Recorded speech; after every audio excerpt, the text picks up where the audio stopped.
Manchester City 2, Brighton 2 at the Etihad. Lots to talk about, lots to digest, but another game where City are humbled, another match where they can't get the job done. Too many mistakes, too much ill discipline, and again, poor output from the wide players, especially non-impactful substitutions in many, many ways, and so easy to get at, so easy to break through. And I know Brighton are a good attacking team that are on a really good run of football, but City still too easy and too uncompetitive based on the standards that they have set. Top 5 will probably get you in the Champions League next year. So City really, this campaign, have to be grateful for the great European form of Villa, Arsenal, United, Tottenham, and Chelsea picking up those cumulative coefficient points, because top 4 looks very, very tough for them at this particular stage. We want to get your views, your opinions on this game. Loads to speak about today. Of course, we'll be touching on some of the other matches as well. Forest with another very, very good win in the Premier League for themselves. I wasn't watching that game. I was really focused on, I really wanted to watch City today and not have any other distractions because I wanted to talk about them in some more detail. But Forest with a very, very solid result. Again, 4 goals, a couple of late consolations for Ipswich, but 4 goals, Alanga with a brace. They are going to make Champions League football. They are not falling off. They are not drifting away. In fact, they seem to be getting more confident. They seem to be getting stronger. Fantastic, fantastic season for them. There's no doubt about it whatsoever. But on Man City, look, I'm going to start with a positive, and it's simply this. Omar Mamouche looks a real signing, looks a real player. Excellent to win the penalty. Poor play from Brighton. They gave the ball away. But his quick thinking, excellent skill, wonderful technique, and his agility enabled that foul to happen. He just gets the ball out the way. The trailing leg trips him up, wins the penalty. Haaland dispatches it very, very well. I thought he was a constant threat throughout the whole game, barring one misshot effort, the mishit shot late in the game. I thought he was phenomenal. His second goal, again, poor play in the middle by Brighton. They overplayed a little bit. The ball gets played into Mamouche, and it was a thunderous strike with great accuracy into the bottom corner. Absolutely brilliant from him. I really enjoyed that element of his game today. Outside of that, I don't think a City player gets more than a 6 out of 10. As an example, in the second half, up until the 65th minute, they had 1 shot on goal. It was another game where Doku and Savio, I'm not saying they won't come good. And the worst bit about football content nowadays, you have to preface everything because of low IQ people, toaster people, dullards, fools, trolls. They may come good. But a problem today is, we speak about this a lot. Ability versus a quality football player. Today, you saw wonderful technical ability, dribbling ability, excitement, men getting skin twined, put on their bum by Savio and Doku. Sorry. But no end product, no delivery. I've been asked this question many times on the terrace. What do you mean, Terry, when you say the word delivery? Well, I mean what Omar Mamouche did today. Delivered something for all the skill, for all the play, for all the brilliant dribbles or passes or great crosses and through balls. Did some of them create those gilt-edged chances, create goals, or score the goals? I'm talking about the attacking players here.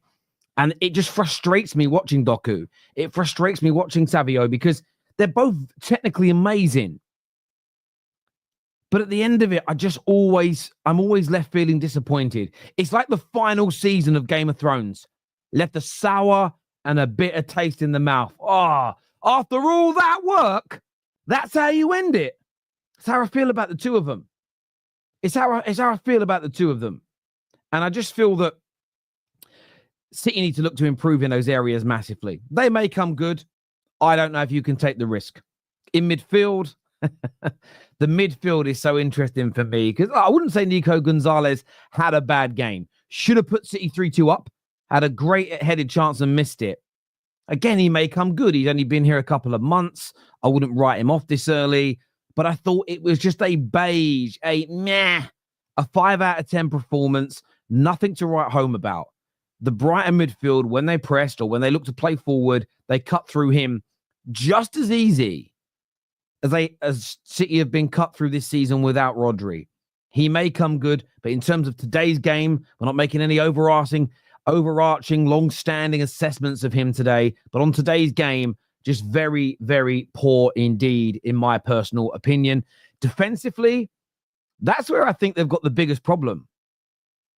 That's where I think they've got the biggest problem at the moment in these games, is they look so weak, so fragile, so nervous. Whether it's Ortega not diving, I mean, between Diaz and Guardiola, they gave the ball away that nearly led to João Pedro equalizing before the end of the first half. The equalizer came from some poor play, ball given away too easily, and then João Pedro fouled. They could have gone 1-0 up. Rightfully, the goal was disallowed because the goalie factually had two hands still touching the ball.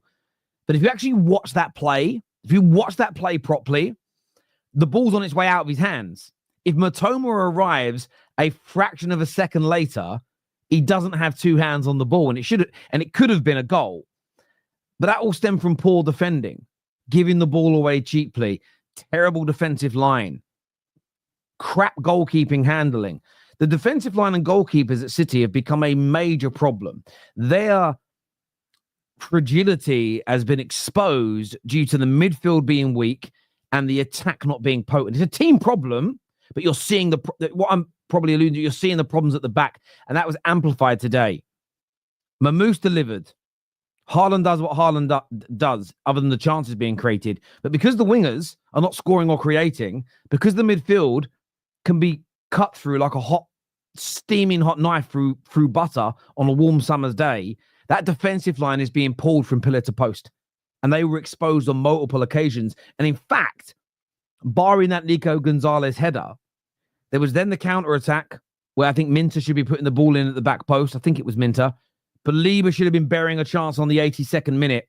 And over the course of the 90 minutes, Brighton had, for me, the better chances in the game. Now, I don't know statistically how many shots it was compared to each other. It was actually fucking hell. See, I thought they did 15 shots from Brighton to 11 from Manchester City. The biggest issue for Brighton is they missed the target. João Pedro missed at the end of the first half. Belieber went over the bar. Minter's opportunity doesn't even count as a chance because he never made contact. That just counts as ball possession lost.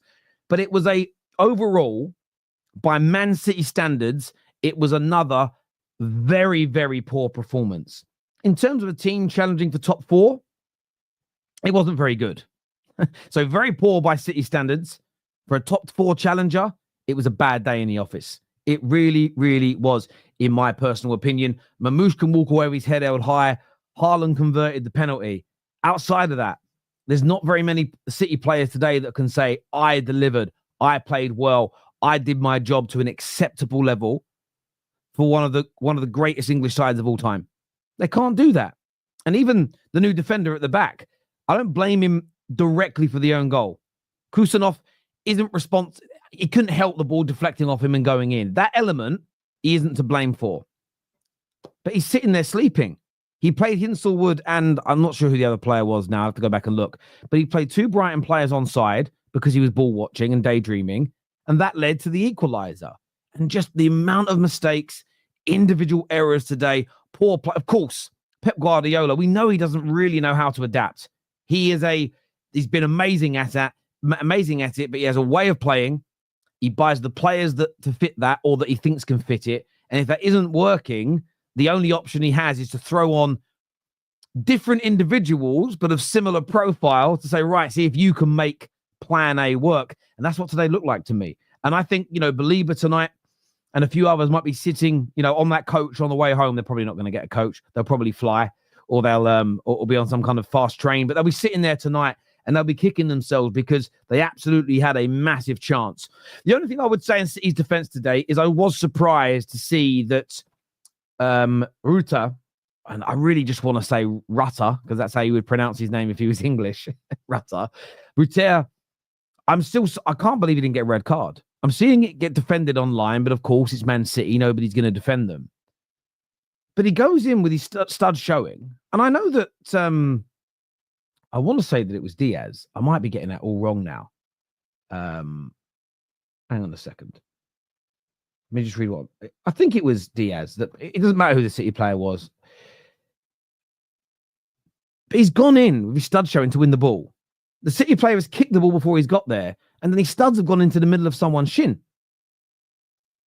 Now, I've got someone that tweeted me. He's called Mad Genius. It's not his real name. With Serial Winner 999 as his name. Fucking that's a red flag, isn't it? If you have to say you're a serial winner, probably not. He says, Terry, you need to stop this red card obsession. It's not about me having a red card obsession. It's me responding based on what the PGMOL tell us. Based on what they said, that any stud challenges above the ankle are straight red cards. I can't for the life of me understand it. Another person here says, what is he supposed to do? He's just running. Will Guardiola is slide tackling into him. They both go for the ball, mate. And you're allowed to go for the ball. But if your tackle is stud showing and you make contact with their shin with a fair amount of force, that's reckless in my opinion. Doku got sent off the other day. Now, he slid rather than standing, but it's the same difference. And he was actually really unlucky, Doku. He got the ball first.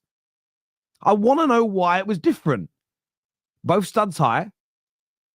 By the way, not both serious foul play. If you read serious foul play, it fits. So I was a little bit confused why Rutter was not shown a red card and why the review cleared him. I'm looking forward to hearing the explanation. It may be educational. Maybe my mind will be changed once hearing it. But look, City have probably got that to complain about, which I'm sure some will. But overall, their performance, awful. Again, by their standards, it really, really was poor again today. And look, Khusanov and I think Mamouche looked really good. But Khusanov and Gonzalez, I'm not making any overarching statements about whether they will or whether they won't make it in the Premier League. I think most people making that statement right now are throwing some spaghetti and hoping it sticks. Oh, I need to be first. Oh, I've got to be first. Some people must get like sexual pleasure out of that. I don't know. Oh, first, I was first. There's irony in that being a sexual pleasure as well, being first. But there we go. But poor performances from them today, I felt. They've got a long way to go to be Premier League players. They really, really do. Let's go to some of your comments that have come in here. Rahman says, all this week of rest and recovery just to give away points at home, even top 5 to get Champions League. We have a low chance. Bringing Silva for Savio was a disgrace. Yeah, I do agree. I mean, I just don't understand. Silva's been awful for weeks now in every position. And you're bringing him on as a savior. I just don't understand why. Again, McAtee not getting any minutes today from the bench is a disgrace. It really, really is. I could not agree with you more. Khusanov. This is the thing. I'm not being rude here. I'm respecting what you're saying. I have been told by different people so many different ways of saying it. Do you know what he needs to do? They did it earlier on in the season. You need players to say how they want it to be said, and it will help. Even the commentators, it's like the other player on the bench, right? His name is spelled, it looks like it's just a Reese. I've heard people call him Heiss, Rice, Vice. Some even call him Dice, maybe. I don't know. It's like, fucking hell. It's hard enough for me to read as it is, as a dyslexic. When I hear like 4 different pronunciations of the same name, honestly, my brain hurts. My brain really hurts. It really, really does. How stud showing when Brighton guy was standing with his legs fully extended down. How are the studs showing? Well, stud showing is dependent on the direction that you're making the challenge for the ball. So if you're standing up and your foot and your boots like this and your stud is coming down toward, let me get a ball. Let me get a ball. So the ball's here. If the football's here and your studs come in this way, that's stud showing. If you come down from this direction and your boots up like this, even better. I have a football boot. So that is a stud showing tackle. That is a stud showing tackle. And I'll tell you why. Because if the ball is suddenly not there and you hit you hit a standing leg like this, or if the leg's flat because they're slid in, and you come down and you land on the studs, that's studs showing. That whenever your studs can or have made contact with someone's leg, whether it's up, down, or to the side, it's studs showing. That is a studs showing tackle, because the direction your studs are showing in is normally dependent on where the ball is based on your body position. So if you're standing, your studs, if you're standing up, your feet can't be this shape, can they? Like, stand up for a moment and get your foot to go into that shape from a standing position. Your foot can only be in that shape if you're sliding. So come on now. Surely we all know this. It's basic football. To know what basically, come on now. Terry becoming Gary Neville with silly demos. I shouldn't need to explain to anyone who's played football what stud showing means. It's where if you miss the ball and make contact with a player, your studs are making contact with that player first. It doesn't just mean when your foot's in this position going through the air. It can mean down. I remember a famous one. John Obi Mikel got sent off against Man United for a stud showing tackle on Evra when they were both standing up, because he had to make it's why the stomp. It's why the stomp is considered a red card, because it's your studs making contact first. It's not a red card if you do the same thing but with the top of your foot. But it's hard to do that from a jumping position, right? So there we go. That should make a lot of sense to everybody. There we go. I'm going to go put this back.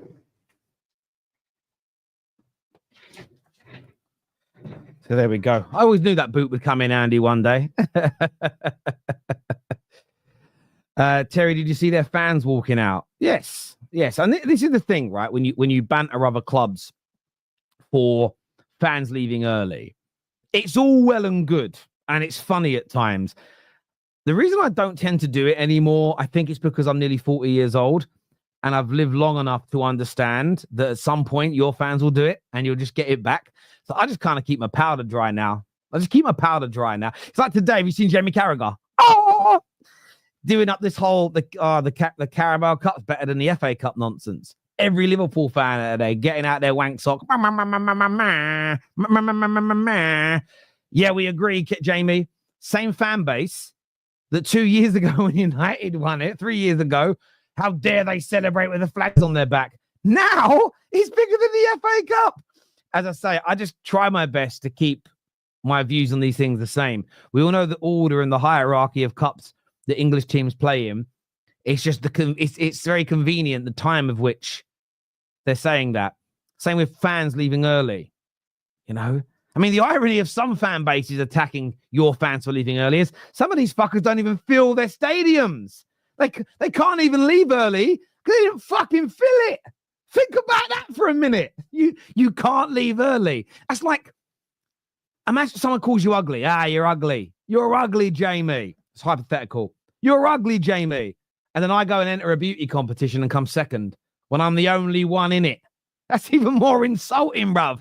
That's what I like. I mean, I like the banter, but you know the bit that gets to me about it is the way people say it, not because it's meant to be a joke. They try and palm it off as seriousness. And it's like, oh, you guys are crazy. You know, like some comedians tell political jokes, and there are some really dumb people in the audience that are like, oh, I think you should become the president. No, it's a comedian, mate. They're making a fucking joke. Oh, my God. Honestly, touch grass. There's a new app out, by the way, called Touch Grass that bans you from using your apps on your phone for a certain time of the day. Please, some people, download it, please. Go out and touch some grass. It's so important. It really, really is for your mental well-being. Jamie Carragher is not a Liverpool fan. Oh, he is, my friend. He is. I know he wasn't when he was a kid, but he changed allegiances like most pro footballers do. This year says, I have a theory. He goes at 100 miles an hour. By the time he gets into the box, he's just tired. He needs to slow down. Oh, what? Jeremy Doku, the GOAT, as you call him. Look, maybe. And thank you for the super chat. Look, I've got major doubts over his end product. When he first came in, I think he got like 4 assists in his first game or second game.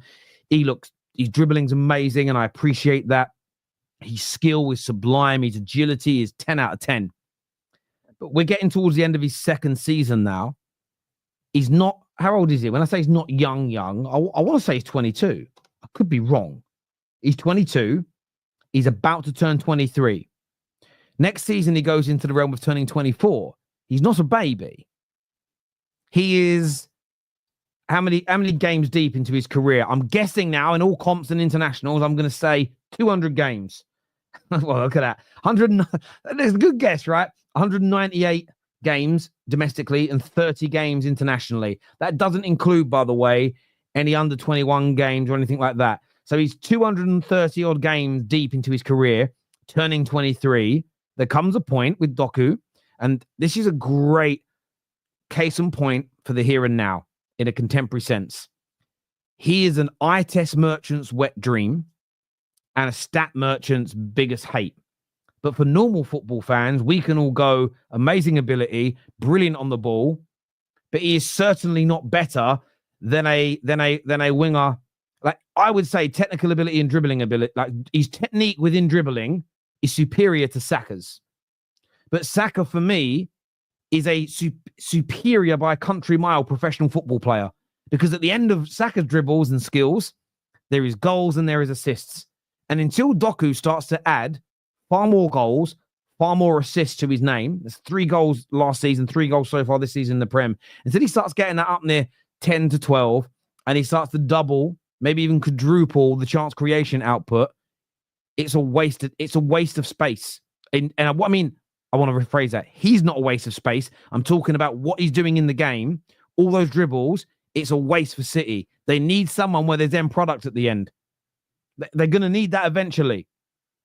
But look, maybe he gets another year. But how many years do you give him to start delivering? Another 1, another 2? City don't want to go down that road that another club in Manchester went down. Oh, look, next year, I might come good soon. You know, he had a good 3 months. That'll become a season soon. And suddenly you go 5, 6, 7 seasons and you're like, shit, he weren't good enough. City need to be ruthless. Maybe 1 more year for him. I'm not saying he's bad technically. I'm not saying he's a shit footballer. I'm not doing any of that bullshit. But in terms of output and delivery, it does not match the technical ability. He needs to start to deliver more for his team. It's as simple as that. Terry, we're making winning the Carabao Cup cool again. Do you know what it is? It doesn't need to be made cool again. Winning the Carabao Cup is cool. And I got quote tweeted by James Redmond and a few other Liverpool fans saying, yeah, but United fans used to play it down. I'm not United fans. My tweet was very specific. I said some Liverpool fans are doing this, not all. And the Man United fans who said it is worth nothing, I've called them out before as well. It's a very good and very good to win tournament. It's as simple as that. And anyone who plays it down should be banned from talking football. I mean that genuinely. Idiots. Terry, call out Pep. I've called out Pep on many occasions. We're going to get the panel out now. I'm sure they're going to be calling out their managers today. You can't after another dismal performance from them. Some of your comments are making me laugh. Terry, we need Rodrigo, in my opinion. Yeah, I just don't think he's leaving Real Madrid. I mean, he'd be great, but yeah, you need that output. As soon as Doku improves his output, we're going to start comparing him to Saka and say he's better than him. Look, if he had Saka's output, it would be an argument and a debate. But he needs the output. 3 goals in a Premier League season for the last year, the best team in the league, isn't good enough. 3 this season, 6 in all comps, is good. But City need more than good. It's just, again, as simple as that. And I'm going to nitpick more with the best teams in the country. 110%. Thank you, Strasbourg Steve, for asking everybody to smash the like buttons. I appreciate that. Right, panel time now, people. And if you haven't hit the like button yet, please get that done for us. Give that a little bit of a smash, please. Who we got here? Oh, it's got a great panel today. We've got Judge Mo, we've got V, we've got Patrick, we've got Kel, we've got Elijah, we've got Man Like Steve. Welcome, one and another beautiful day here in Gotham City. I'm going to go to Patrick first of all, mate. Talk to me, brother. I'm tired. I have no speech. I have nothing else to say. I'm done. I can't say anything else. I think I have said the same thing. Look, the game was exciting. It was too open. It was a very open game. And that's why I was very shocked the fact that we're not creating that much. Big up to Omar Mamouche. I feel bad. Yeah, he's very good, but I just feel bad for him that he's come in at a point where there's no creativity in this team. But we played well. And you know what? Big up to Brighton. I like the way they can pass through other teams. You know, the way they were pressing, the way they were pressing us from the front, making sure that we make mistakes. I think we got lucky today. Even the Mitoma one, even though I'm a City fan, I think Ortega wasn't strong enough. And then, is it Baleba? Missed an open chance. City again, just holding on to the ball for so long. Then some moments, what we've noticed this season is we start panicking, then we start passing the ball fast to try get something, but it's not working. Bernardo Silva came in and he was trying. For the first time, I saw Bernardo Silva trying to beat his man, which was amazing. But the second half, there was a point in time when there was a start, Terry. City have one shot on target, Brighton 5. I was like, this is bad. Look, at the end of the day, I think I said this days ago. I was like, I'm also starting to doubt if we're going to make top 4.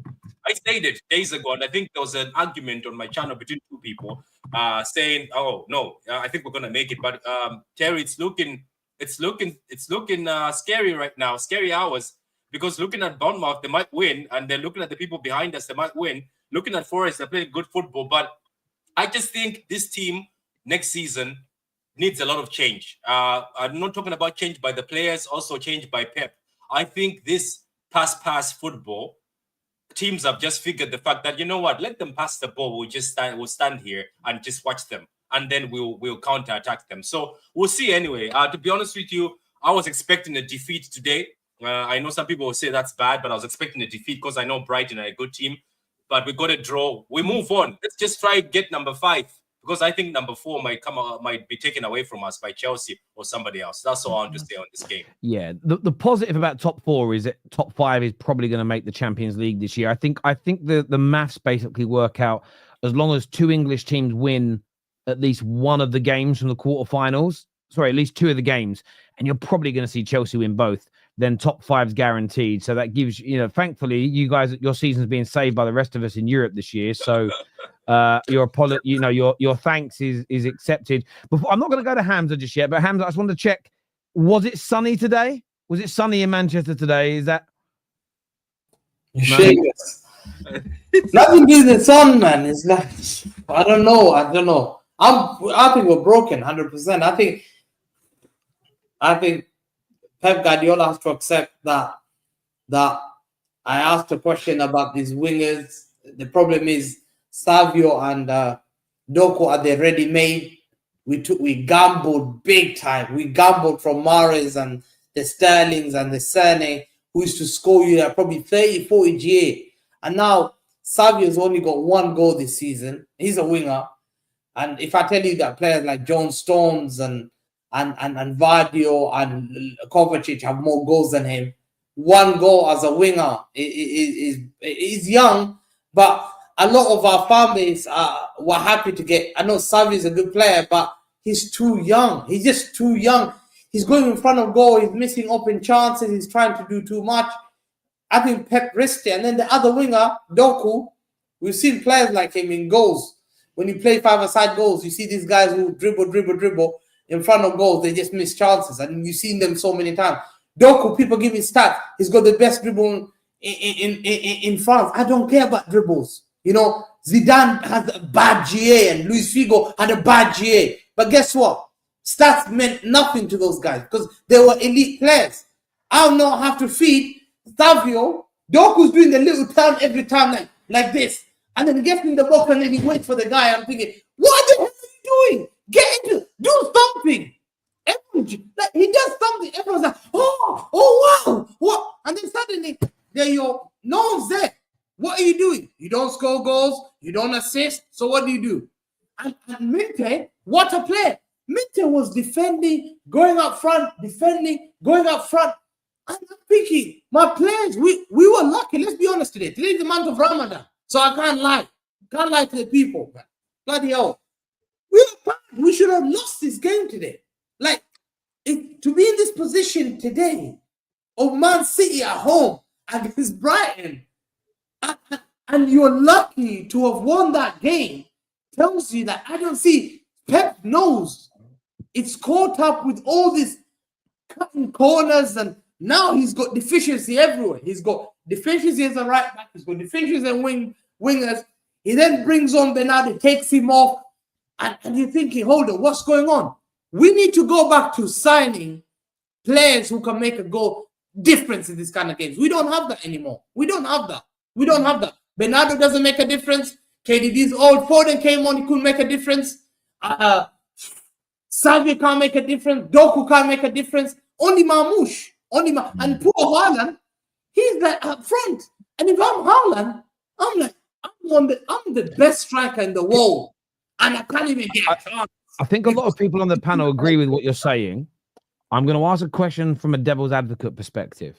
And I'm only prefacing that because of the toaster people and the low IQ people at the back. And the trolls. I basically mean the trolls. A lot of other managers currently in the Prem, when we're told or their fans say these players aren't good enough, we are told, but why doesn't the coach them? Why doesn't the coach find a way? Why can't the coach make them better? So I'm going to apply that question to you, Hamza. Why can't Pep make these players better? Pep can't make them better. But the problem is sometimes it's like you saying, oh, I got a mango that's not right. How come you can't make it right? Yo, it takes time. For that mango to be right. That's not takes time to right. Hang on. If you take a piece of fruit, yeah, and you put it into like a black bag that you get at the greengrocers with a banana, the chemicals from the banana will ripe the other fruit quicker. There are ways of speeding, expediting that process. So I'm asking you, is there something, and I'm only asking from a devil's advocate perspective, other managers get labeled with, why do you need to buy more players? Why do you need to spend more? Why don't you make what you've got better? Why would that logic not be applied to Pep? Or are we saying that logic to all other managers is also flawed and wrong? Like, what's the answer to this? Listen, Pep the reason why I give him credit, because he's the guy that gave Busquets a chance. He's the one that gave Pedro a chance. He's the one that gave, when people never knew about Dani Alves at Sevilla, he gave him a chance, made him the best right back in the world. He gave Kimmich, he signed Kimmich for Borussia Mönchengladbach, and he gave him a chance and he became So I believe, yes. But what Pep has done, he's risked too many that he's got this young, inexperienced guy all at once with the old generation. There's a big gap. There's an age of 20s and there's 30s. And there's no in between. There's no 24, 25, 26. There's no ready-made players there. So Pep has got problems this season. And you know what? You can't blame him because you've seen him Ferguson. I'll give you an example. The greatest manager, one of the greatest managers in the world. Yeah. You gave him play like Juan Sebastian Veron. People are saying, how come Juan Sebastian Veron? Why could Ferguson not coach him? He was the best player back in Parma and Lazio. How come he couldn't get the best out of him? Diego Forlan. How come he couldn't get the... It's a critical on a manager. I hear where you're coming from. I mean, I didn't bring Sir Alex up. And what I will say, he never finished almost 20 points off the top ever in the Premier League. I think 10 was the maximum in 2002. But the point I'm making is more this. I think Pep Guardiola, that's considered the greatest of his generation, has inadvertently stopped the debate ever around why don't your manager just make his squad better overnight? Why don't he coach him? Because if the greatest manager of his generation can't take a team that's failing and just coach them and make them better, I think maybe that just be, and I could be wrong about this, maybe it's just a moot point that should be taken out of all managerial head coach conversations now, because if you're not applying it to the best of his generation, maybe the best ever, why would it be fair to apply it to somebody that isn't even as good? That doesn't make sense to me. I'm intrigued by it more than I'm not judging, because I actually think what Pep needs, and rightfully so, is better players. I think your club has invested poorly. I think your club has bought poorly. I think I think the last couple of years, the transfer element at your club has been nigh on horrendous, and they have not fit the manager's system and style. Look, he'll play a part in that because he'll have a say in the players, like all head coaches. But he's been let down in that way, the same as I've seen other managers let down when they've been bought absolute dross. In my opinion, and you've got a lot of dross you've gone and bought. And listen, there's a couple of the players that you've bought this January. Again, they might turn good, but we'll see. But a lot of money has been spent. Mo, on today's game, or neutral perspective on this, City, they scored a couple of goals from mistakes from Brighton. Maybe fortunate to walk away with a draw. What went wrong for City today, in your opinion, mate? It's the plan. Like, it looks like Brighton with a better team on the pitch. Like, they had a plan. They created more chances. And Pep is not getting the best out of these very, very good players, by the way. For you guys to say that City need a lot of players, Nico Gonzalez was a superstar in Portugal.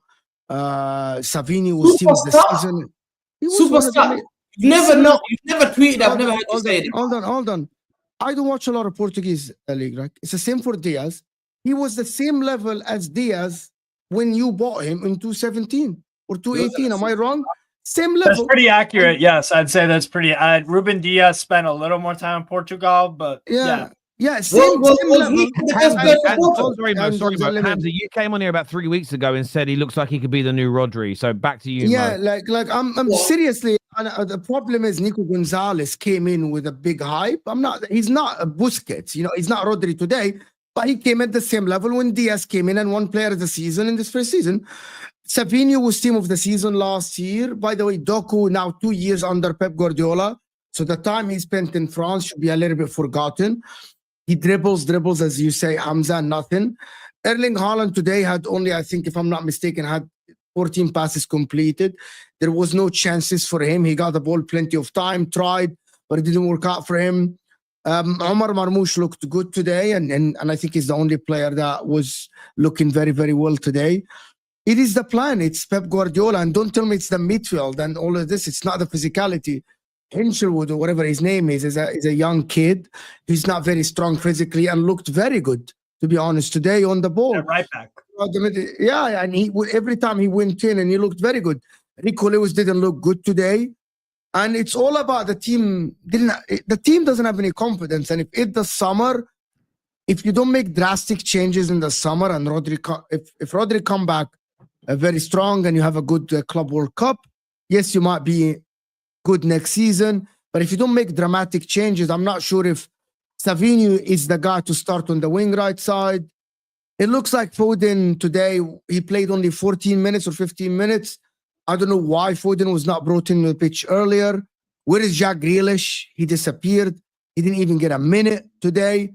He's 29 years old, and Pep Guardiola is treating him as a 35 years old. He's not giving him any minutes. Doku, he played the 90 minutes today, if I'm not mistaken, and he should have been taken off by like minute 70 or something. To be honest with you, this is a team is not full of confidence. Pep Guardiola is in a grip of the players, in my opinion. And if you don't make dramatic changes in the summer, I think you might not even challenge next season. And I think you might not even make Champions League. You might not even make... If Newcastle win their game, I think they are ahead of you. If Chelsea get a draw tomorrow, Nottingham Forest already won. They're 6 points ahead of you. Arsene going to catch third.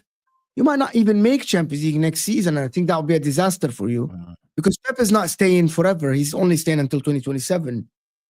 This is a City team that doesn't have any confidence. The players are not doing well. Savio have games with 8 rating. He does everything on the ball. Today he was rubbish. He was not even... Savio was not even mid-table player today.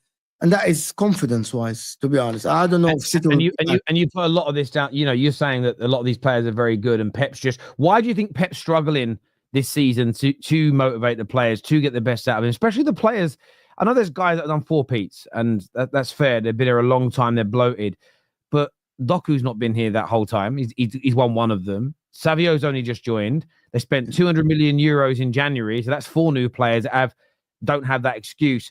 So there's a lot of fresh players in this team as well. Why is the manager, in your opinion, not getting the best out of them? I think people are not scared of them like before. Man City used to go into games and the people were fearful of them. Brighton from minute 1, I think Vitor mentioned this like weeks ago. He said, other teams step on the pitch and they're not scared of us. They are okay to...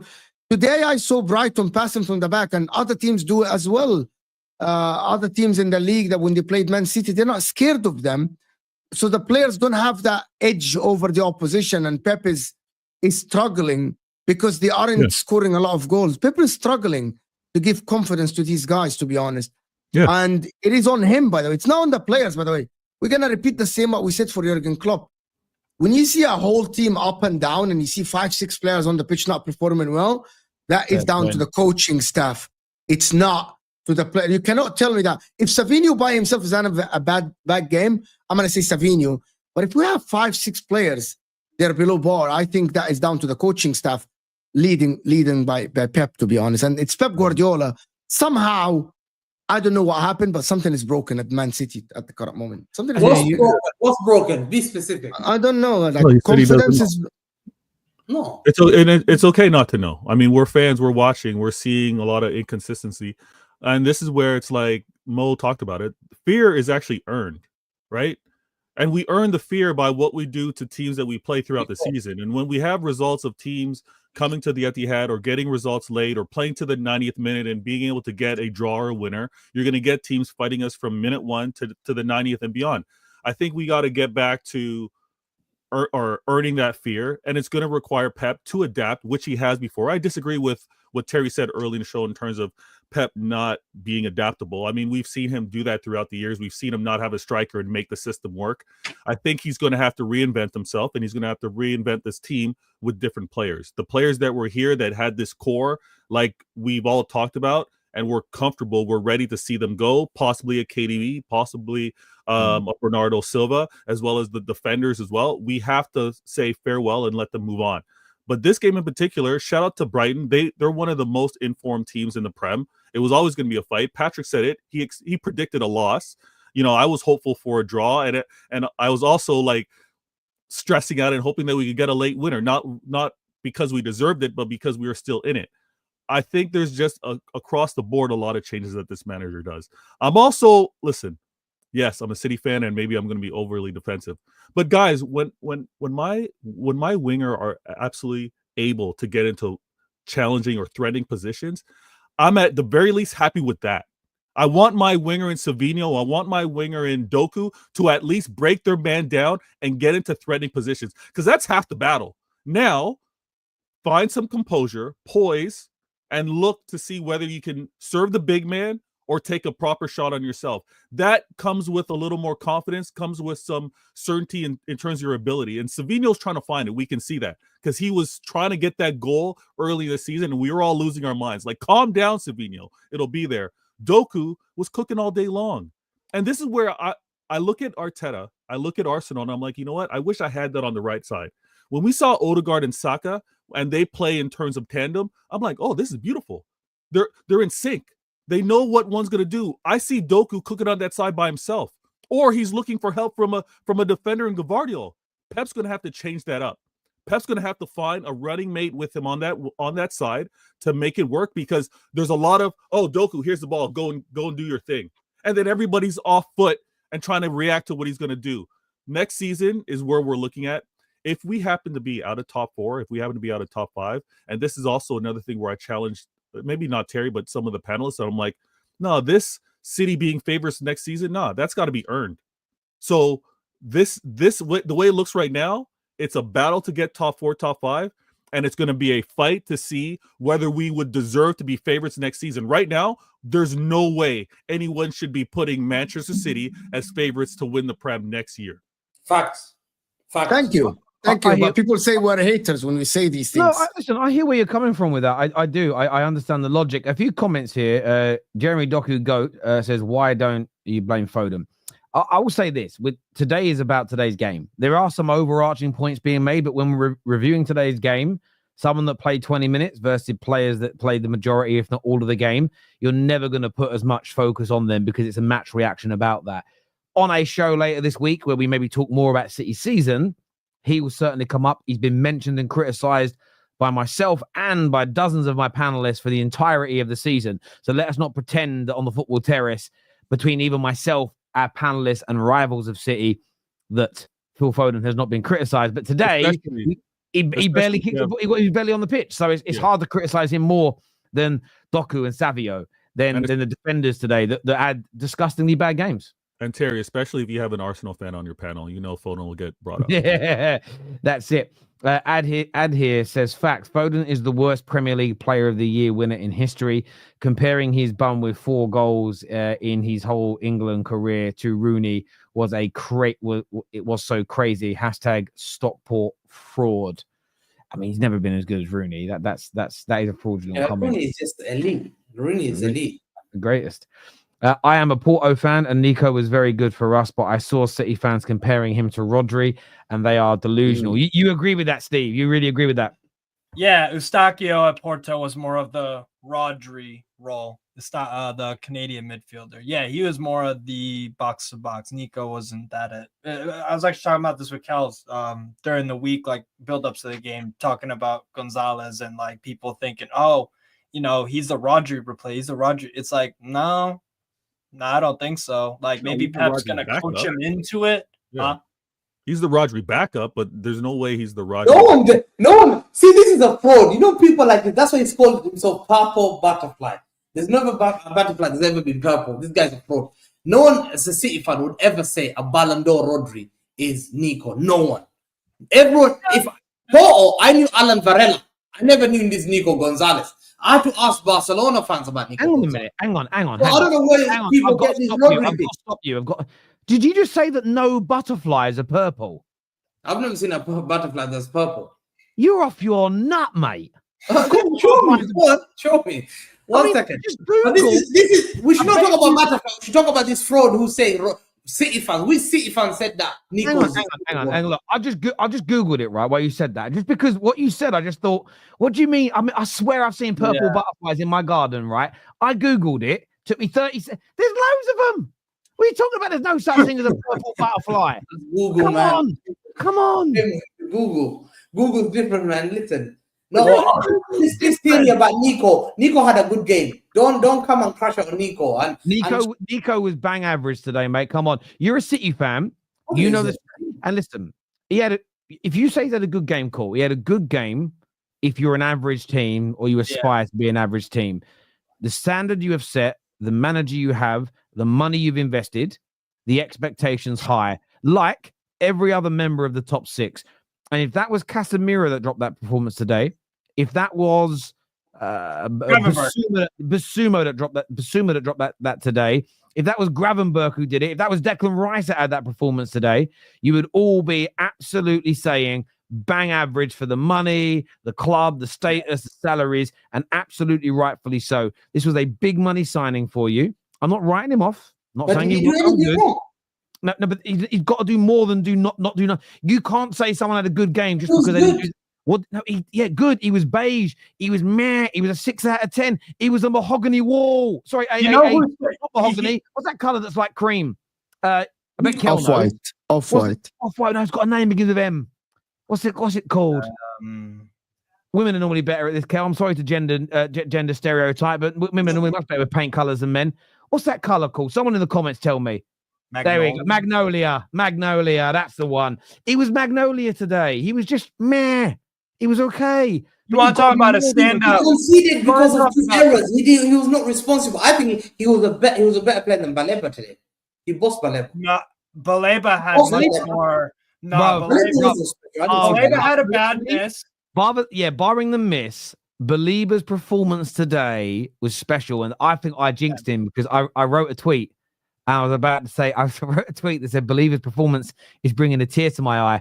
And I was about to send it, but I swear on my life, it was there ready.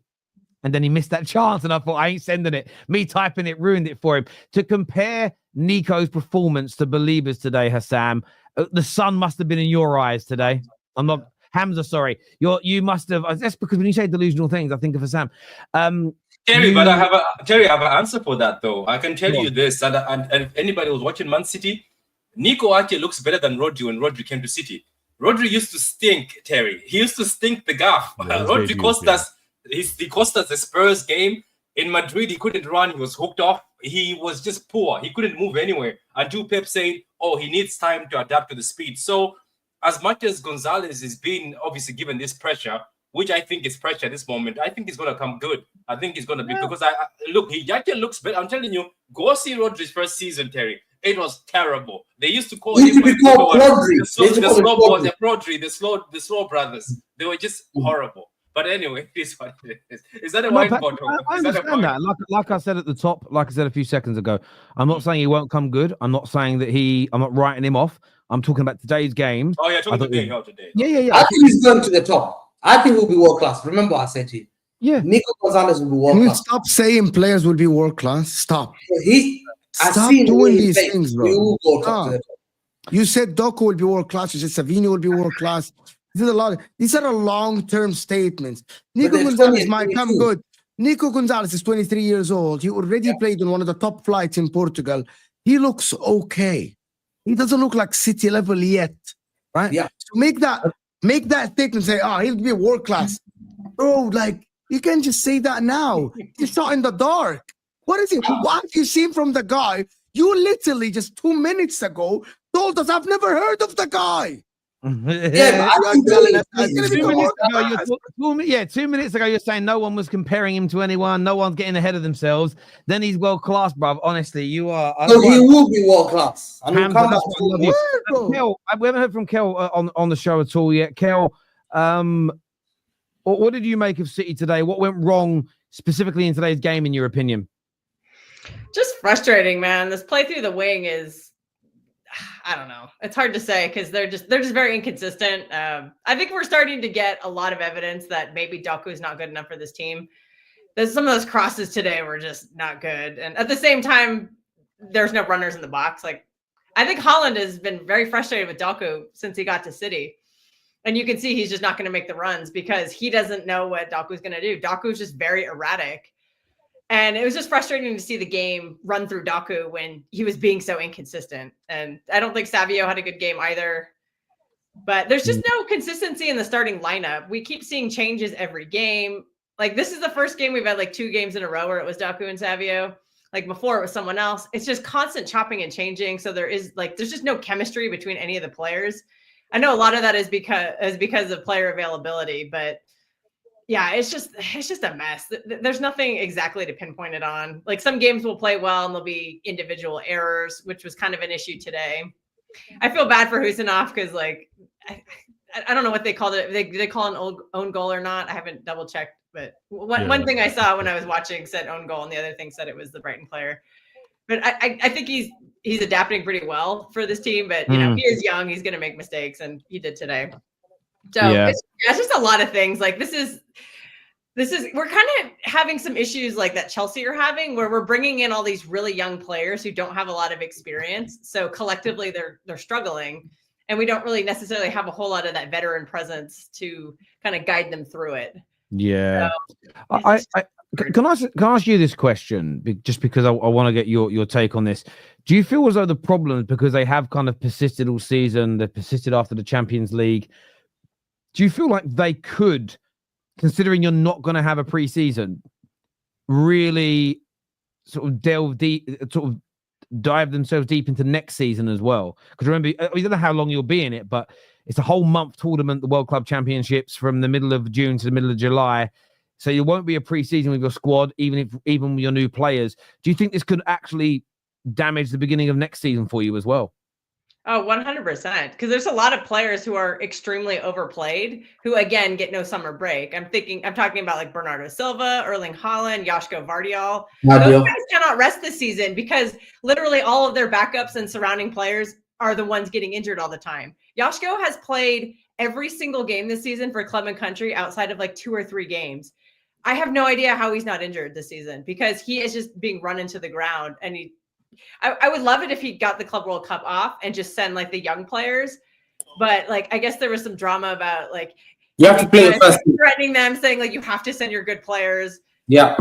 But that's where I want to see like Echeverri. I want to see Victor Hayes. I want to see Marmoush, and I want to see Nico. Like, I want to see all the new players play in the Club World Cup because I just think they just need repetition. They need more game time to get in sync with this club. And it takes, I think they're doing a pretty good job considering they've been here like a month. The person who said that Nico was a mini Rodri was Pep. It's not our fan base. So let's get that straight. That was a Pep phrase. That's not our fan base. But he is making a difference, just being a big body in the middle. He's not Rodri, but he's making a difference. But yeah, these are the players I want to see in the Club World Cup, which I might be going to. Not sure yet. But unfortunately, it's going to be some of these big players who are going to be playing. No, I hear you on that, and look, I get why you're there. You know, the team that wins it could end up picking up somewhere in the region of £100 million in prize money, maybe even more, which I think is massive because, you know, for playing a month worth of tournament, The only thing I am looking at is you're not at the peak of your powers. You're not purring. You probably need 4 or 5 signings in the summer. And look, maybe playing in the tournament will help. But how many of them are actually going to come in during that tournament period? Probably very few. You're then going to have barely any time to prep for the season. When at the same time, and again, doesn't mean they'll get it right, but Arsenal and Liverpool, who are most likely to be the top 2 teams in England next season, are going to have a full pre-season. You know that if they make it, which it looks like they will, Forest, their owner's going to spend money. They're not going to sell anyone. Newcastle, I think, are going to spend money, and they might lose a player or 2, but we'll see. And I just sort of look at that and think to myself, as much as it's great to be in it and it would be a great tournament to win, I'd be a little nervous as a City fan that it could end up messing up next season in the Premier League for you as well. But I'd love the viewers to give us their thoughts on that. Elijah's here with us. What did you make of today's game, my friend? What are you here to say today?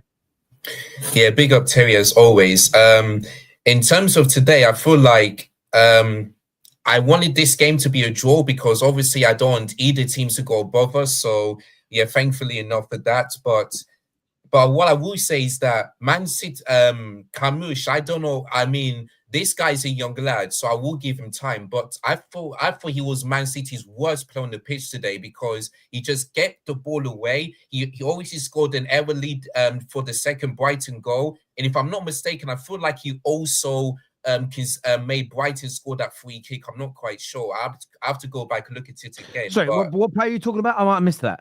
Carnouche. Oh, is that Mahmoud? Marmouche is the worst player. Carnouche. Not Mahmoud. Khusanov. You mean Khusanov. He means Khusanov.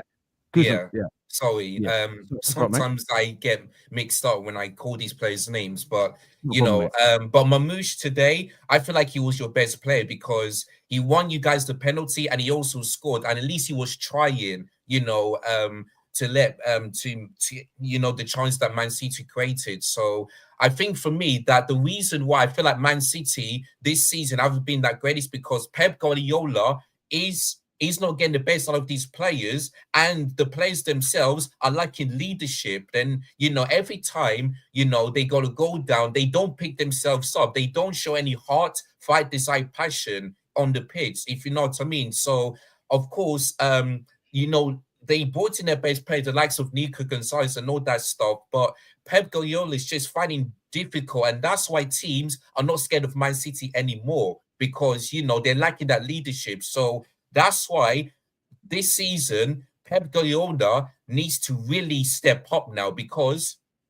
they're still in the FA Cup and they still have a chance of making the Champions League. And if Pep Guardiola fails to do that, then I feel like the Man City fans need to put pressure on him because you cannot go from winning 4 Premier League titles in a row and then not going trophyless and no Champions League next season. To me, makes no sense. So that's why if Pep Guardiola is staying for next season, he needs to find a way to get in these players back to where they are, the likes of Phil Foden, the likes of Jack Grealish, because these are really good players. But if they're not performing, then Pep Guardiola needs to take criticism because, it's just not getting the best out of these players week in and week out. So for me this season, if Man City need to get back to being the title race, for me, they need to bring in players that can be better, the likes of Kyle Walker, and hopefully they bring in a Rodri replacement. And Pep Guardiola needs to change the tactics and the style of play because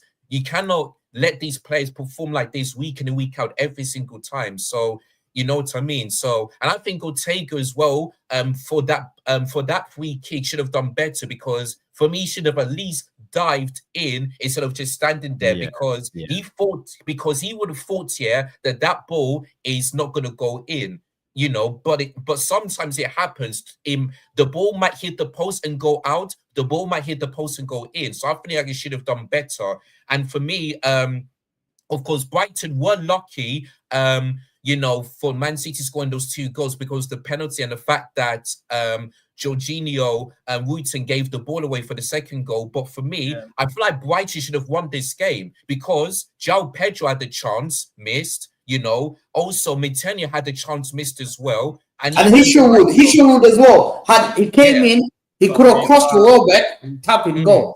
Exactly. Like, if you look at the statistics, Terry, Brighton had 6 big chances and they missed 6 of them. So that's why I think Man City were very lucky to get a point. Brighton should have won this game because they were the better team. They really are. So for me, I feel like Man City needs to find some way to make teams fear them. That's the only way. I think there's no solution. I think there's no solution. Do you know the only solution for us? Do you know the only solution? What is it? If I need to watch all the Chelsea games, I've targeted because I know Newcastle are strong. I know Nottingham Forest are strong. My target is now Chelsea. I'm watching every Chelsea game. When you say there's no solution, okay, how does watching Chelsea solve City's problems? Chelsea can finish on that 5th position. So I need to look up. So one of the weakness, guys, is Chelsea. When you say there's no solution, I understand you guys may not have bought the very best talent that is out there, and that it's lacking in places. But your manager can still make adaptations. There must be something that he can do. When you say there's no solution, that considering you push the notion you've got the greatest manager of all time, you've got a squad with lots of very good players in it. For you to say there is zero solution and nothing the greatest manager of all time can do you understand, just as 2 standalone statements when you coming from the same person, how contradictory they are of one another? No, I'm just saying that he's tried all the solution. I said in November, I told you, Terry, there's no solution until we get the right players. Because there's injured players. There's players like KDB. Do you think you can utilize KDB? I know City fans here, like Patrick was saying, Kel will tell you, KDB shouldn't start. You ask them about Doku and Savio. They're not playing well. Bernardo's not creating chances. You're looking at, who are the creators for Haaland? Yeah, but really? You sound like you're making excuses, though. You're making excuses for the manager. I'm just thinking. Let me be honest with you. Realize he's stubborn. I know. He's a bit stubborn at the moment. That's what fans need to realize. Because let's be honest, what Terry said is true. Because all of us have said the same thing. I talked about Poch. I think Poch was making a speech saying, "These players, I need more players." I said, "Poch, you've got 48 players." I think I made that joke on the Football Terrace. I came in and said, "You've got 48 players. Why can you not make it work?" Looking at City right now, somebody said a statement, Terry, and I think Pilster, you were there. Somebody said a statement in my comments when we were doing a live. He said Pep Guardiola did not have the squad this season to win the league, but I think he has the squad to comfortably be in top 4, which I think is true. Looking at our players and Forest, I'm pretty sure Forest can grab most of our players. Even KDB at that age can grab. But I just feel like Pep Guardiola, you don't have the tools right now. Let's say like you don't have the players are not that energetic anymore, but there's a way you can play, as Terry says, that will get you the results. But I think he doesn't want to do it. He's still what style, Patrick? Look, I think instead of continuing playing the treble football, which he still wants to do, I think that's not going to work with this. Because if you don't have the same players that you had before, make it work. You're a top manager. This is why I'm saying we can't put an excuse. The thing is, this is going to bite us. And I say to the City fans, January, when we went to spend in January, it's worse. Because if I was a rival fan, I could have had a field day with City if I was a rival fan. Because I'll be like, okay, your manager is top, but in January he went to buy. So if he's a top manager, why is he paying to play with these players? Why can't he not just make a system that works for him to get him over the line? Because Reyes is not ready. Victor Reyes is a young 18-year-old upcoming centre-back that was wanted by Madrid, but he's not ready yet. He needs development. If he didn't get him, he's going Madrid. So these are guys of future.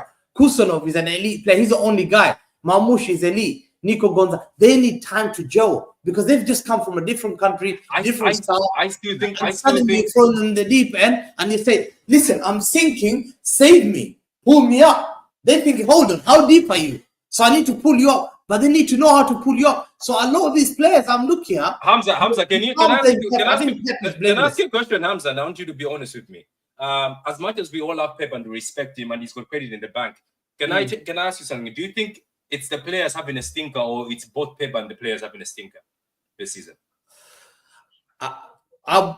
Both. For one reason, I'll blame Pep. His style of football, this tiki-taka, come left, right, that is we said with Kel is predictable. Okay, so I am right. Hang on a minute. I've got to jump in for a minute, Hamza. So when you say he's tried everything, but then you say you're criticizing him because the way he makes the team play football isn't working.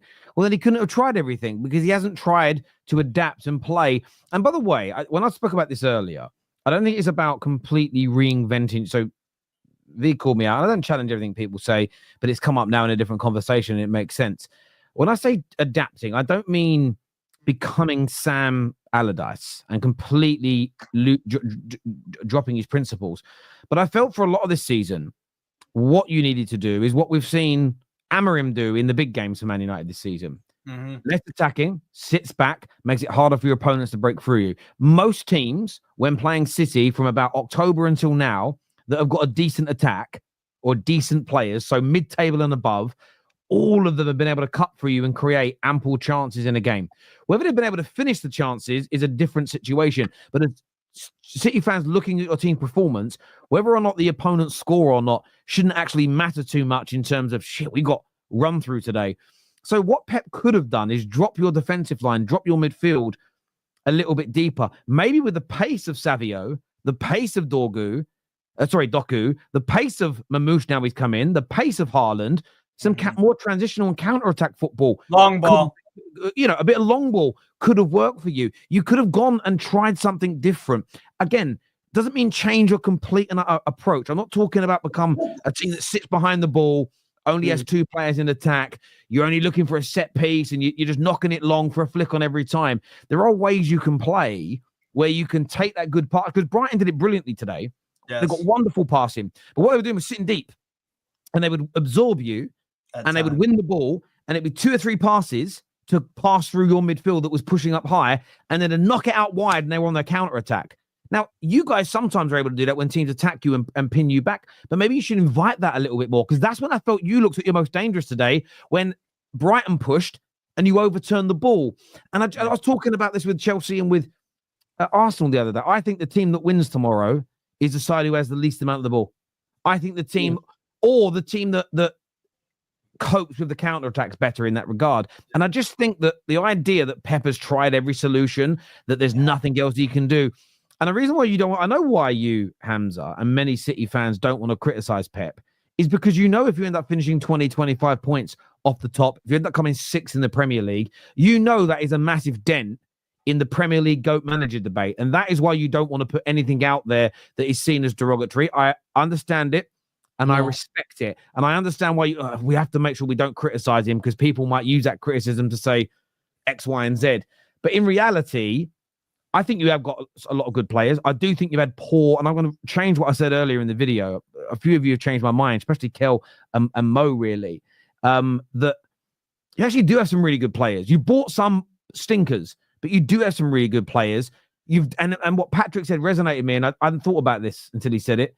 But you've got a squad and a team comfortably good enough for top 4, and you're not comfortably in that top 4 position. So the manager has to take a good percentage of blame. The problem is we should be able to be grown up enough to go, he had a stinker of a season by his standards, but that doesn't stop him from being one of the greatest of all time. The problem is, and I know why you're defending him, because you don't want people to run with it and be like, this son does everything he's achieved in his career. But I think that if we're just going to have honest conversations, Pep has had, by his standards, an awful season. He just has. Oh, I think, and look, King Truth is one bad season after 4 wins in a row. Yeah, I know, and that's why I wouldn't ever try and take his legacy away from him. I would never do that. I think, you know what? I think what cost him is he thought, and I think he was planning to leave this summer. I think Pep thought he would do 5 in a row, and I think there was a delay in the contract. I think Pep thought, let me squeeze every juice out of everyone here and make sure that I leave on a high. I think Pep then decided, he never realized in part of sports science is fatigue can have an effect on players' injury. He never spoke and understood that you can't utilize the same players every 3 days for many years. And I think the key players who are the most experienced players who take you out this trouble. These are the KDB, the Gundogan, these guys, and Bernardo Silva, the Diaz, the Johnson. These guys are the guys that take you out. The young guys. I get where you're coming from. Guys but where that's a bit of an excuse is you just only got. I'm just looking here while you're talking. Nearly 2/3 of you, about just over half of your squad was purchased in the last 3 seasons. This 23-man squad hasn't been here 5, 6, 7 years. And that's where the excuse runs a little bit. And look, Pep will get protected by the media because of what he's won. What will be interesting is if another 300 million is spent in the summer, and this time next year you're in this position again. That's when I know everyone's desperate for Pep scrutiny because they want to shit on him. And that's not why I do it. It's more, I'll criticize what needs to be criticized and I'll praise what has to be praised. But I think if you don't improve massively next season after spending big, that's when Pep will come under, I think, real scrutiny, in my opinion. Blaze here says, why doesn't Hamza have the same energy from Maresca? He doesn't have credit in the back. The guy, he came from relegation Leicester. Haven't people been criticizing everyone else for not being ambitious like City in January? Weren't the players supposed to make an instant effect? Do you know what's a really good point, Blaze? Some January signings do well. I think Mamouche has done well. I think Doku for Man United looks very good. Khusanov has looked good. Rashford. Asensio. Rashford and Asensio have looked good. At the same time, Blaze, this is why I always find these conversations quite tiring, especially on certain platforms, especially like TikTokers and in spaces and things like that. Everything is so polarized. You are right. Chelsea could have gone out and tried and sue two amazing names in January, and maybe they'd have started off slowly and been poor, and then you'd have had, why did we waste the money? I've seen Man United go out and get Vidic and Evra. That first 6 months, they looked dog shit. And a lot of United, I was at the ground a lot when I was living in Manchester. People were like, "What? Who the hell are these people? Why have we bought them?" A year later, we're talking about two players we were talking about as the best in the league or the best in the world in their position. So you are right, Blaze. There is no foregone conclusion to anything. Signing in January doesn't mean they'll make an impact in the January onwards. So that's a great point there.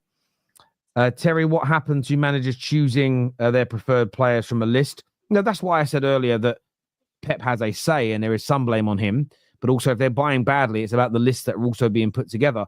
I don't expect managers and head coaches to be doing mass amounts with the amount of games they have to coach, almost 2 games a week. I don't expect them to be spending hours and hours and hours studying players for their system. I don't think that's their job in the modern day game. I really, really don't. Go on, England, get another try. That's it. Boom.